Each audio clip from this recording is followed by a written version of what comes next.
Hello बच्चों, let's read the question first. Have you ever felt your ears ringing after listening to loud music? Can this permanently impair your hearing? Should manufacturers of music devices and producers of concert be required to warn consumers? What effect might warnings have? हमसे पूछा गया है कि कभी भी आपने जब loud music सुना हो तो उसको सुनते टाइम आपके कानों में रिंगिंग महसूस हुई है? क्या इस रिंगिंग की वजह से परमानेंट डैमेज हो सकता है हियरिंग को? एंड जो भी म्यूजिक डिवाइस या प्रोड्यूसर्स होते हैं, कॉन्सर्ट्स के म्यूजिक डिवाइसेस के मैन्युफैक्चरर्स होते हैं, क्या उनको वार्न करना चाहिए कंज्यूमर्स को इन सब चीज़ों के बारे में? और अगर वो वार्निंग करेंगे तो उसका क्या इफेक्ट हो सकता है? यहाँ पर जो की कॉन्सेप्ट यूज किया जाएगा वो हम हियरिंग का करेंगे। की कॉन्सेप्ट हियरिंग का यूज करेंगे।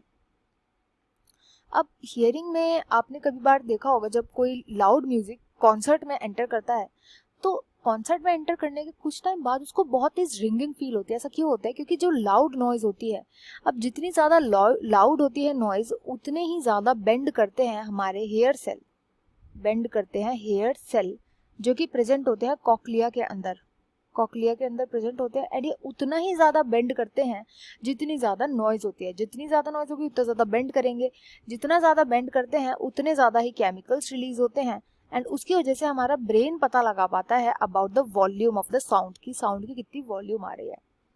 अब जब ये बार बार कोई हम चीज़ बेंड करती रहेगी, लाउड नॉइज क्योंकि कंटिन्यूसली आ रहा है, कोई चीज़ बार बार बेंड करती रहेगी तो एक टाइम ऐसा आएगा कि वो चीज़, अब क्योंकि हेयर सेल्स क्या होते हैं, रिसेप्टर्स होते हैं, ये साउंड के रिसेप्टर्स होते हैं, तो देयर आर मेनी चांसेस कि जो हेयर सेल्स है ये डैमेज हो जाए। एंड अगर ये डैमेज हो गए तो इसकी वजह से क्या हो सकता है, धीरे धीरे करके स्लोली जो हियरिंग होती है, हियरिंग उसमें भी डैमेज आ सकता है, ये भी लूज हो सकते हैं, हियरिंग जो हो सकते हैं वो भी लूज हो सकते हैं। तो इसलिए जब कई बार क्या होता है, आप लाउड म्यूजिक को बार बार सुनते हो तो आपके हेयर सेल्स इतनी बार बेंड कर जाते हैं, इतनी बार बेंड कर जाते हैं।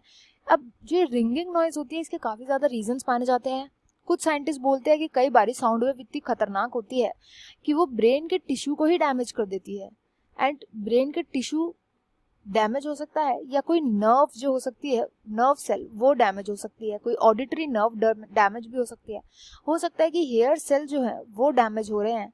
एंड इसको कंपेंसेट करने के लिए हमारा जो ब्रेन होता है, इसको कंपेंसेट करने के लिए एक रिंगिंग नॉइस प्रोड्यूस करता है, रिंगिंग नॉइस प्रोड्यूस करता है।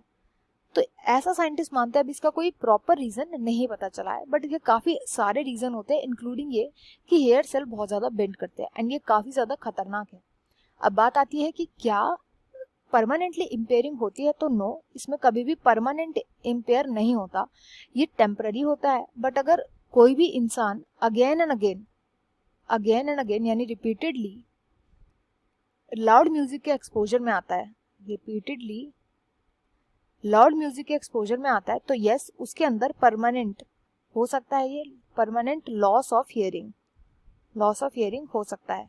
ऐसा कैसे हो सकता है? क्योंकि उस टाइम के लिए जब एकदम से आप लाउड म्यूजिक के कांटेक्ट में आते हो तो उस टाइम आपके जब हेयर बेंड कर जाते हैं, बेंड करने के बाद ही वापस स्ट्रेट भी हो जाते हैं, बट कुछ हेयर सेल्स ऐसी होती है जिनको डैमेज पहुंच गया होता है। उसके बाद अगर आप बार बार लाउड नॉइज के कांटेक्ट में आओगे तो बार बार आपके जो हेयर सेल्स है वो बेंड करेंगे, स्ट्रेट होंगे एंड इस प्रोसेस में उनको क्या होगा, डैमेज होगा। डैमेज होते होते एक टाइम ऐसा आएगा कि हेयर सेल्स जो हमारे रिसेप्टर्स है वो बचेंगे ही नहीं, जिसकी वजह से परमानेंट लॉस ऑफ हियरिंग हो सकता है। जैसे बोलते हैं बार बार लाउड म्यूजिक नहीं सुनना चाहिए। अब आगे बोला कि क्या मैन्युफैक्चरर्स को इसकी वार्निंग देनी चाहिए, तो भाई बिल्कुल देनी चाहिए। Yes, it is very important कि वो वार्निंग दे। अपने जो कॉन्सर्ट होते हैं, जैसे अगर आप इंडिया की बात करेंगे तो आफ्टर 10 o'clock कॉन्सर्ट्स जो होते हैं वो अलाउड नहीं होते। आफ्टर 10 o'clock शादी वगैरह में भी डीजे अलाउड नहीं होता। लाउड स्पीकर्स भी वैसे अलाउड नहीं होते कि आप उसमें बहुत ज़्यादा लाउड म्यूजिक हो जाए बहुत टाइम के लिए।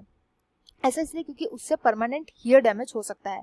कई सारे ऐसे सीनियर सिटीजन्स भी होते हैं जिनका ऑलरेडी बहुत ज़्यादा डैमेज हो चुका होता है हीयर को, और वो बहुत ज़्यादा सेंसिटिव होती है, उनकी हियरिंग बहुत ज़्यादा सेंसिटिव, इतनी सेंसिटिव होती है कि अगर थोड़ा सा भी वो लाउड म्यूजिक के एक्सपोजर में आए, जैसे अगर आपके घर में दादी दादा नानी नाना होंगे तो आप उनसे पूछ सकते हो कि जब भी वो लाउड म्यूजिक के एक्सपोजर में आते हैं या घर में कोई बच्चा चिल्लाता है तो उन्हें एकदम से इरिटेशन होती है। वो इसलिए होता है क्योंकि इनके जो हेयर सेल्स, जो बच्चे कुछ हेयर सेल्स होते हैं वो बेंड एंड स्ट्रेट होते टाइम डैमेज हो जाते हैं, तो वो भी बहुत ज़्यादा सेंसिटिव होते हैं। तो इस वजह से भी yes, manufacturers of music device, concert वगैरह, इन सब चीज़ों के लिए वार्निंग होनी चाहिए। और वार्निंग्स का क्या इफेक्ट होगा? सबसे पहला इफेक्ट होगी अवेयरनेस। लोगों को अवेयरनेस ही नहीं है इस चीज़ की। कई लोग तो कूल बनने के लिए बहुत तेज तेज म्यूजिक को सुनते हैं। तो अवेयरनेस होनी चाहिए कि कंटिन्यूसली अगर आप सुनेंगे तो आपकी बड़ी एज में सुनने के लिए कान बचेंगे ही नहीं। नेक्स्ट होता है कि आपकी जो हियरिंग होगी वो इंटैक्ट रहेगी, हियरिंग इंटैक्ट रहेगी। कई टाइम तक भी जब आपकी काफ़ी ज़्यादा एज हो जाएगी तो भी ईयर जो होंगे वो डैमेज नहीं होंगे। अगर आपने अभी अगर आपने ईयरफोन लगा रखे होंगे तो कई ईयरफोन्स में वार्निंग लेवल भी आता है कि आपको इस लेवल से ज़्यादा बढ़ाना नहीं चाहिए वॉइस को। तो येस, उसको आपको सुनना चाहिए। जैसे आपको लगता है कि हाँ अब ये जो वार्निंग है वो आ रही है एंड स्टिल आई थिंक ये बहुत ज़्यादा तेज़ आवाज़ नहीं है, तो आपको एकदम से ईयरफोन उतार देने चाहिए, थोड़े शांत एनवायरनमेंट में बैठना चाहिए और फिर से ईयरफोन्स को लगा करके सुनना चाहिए।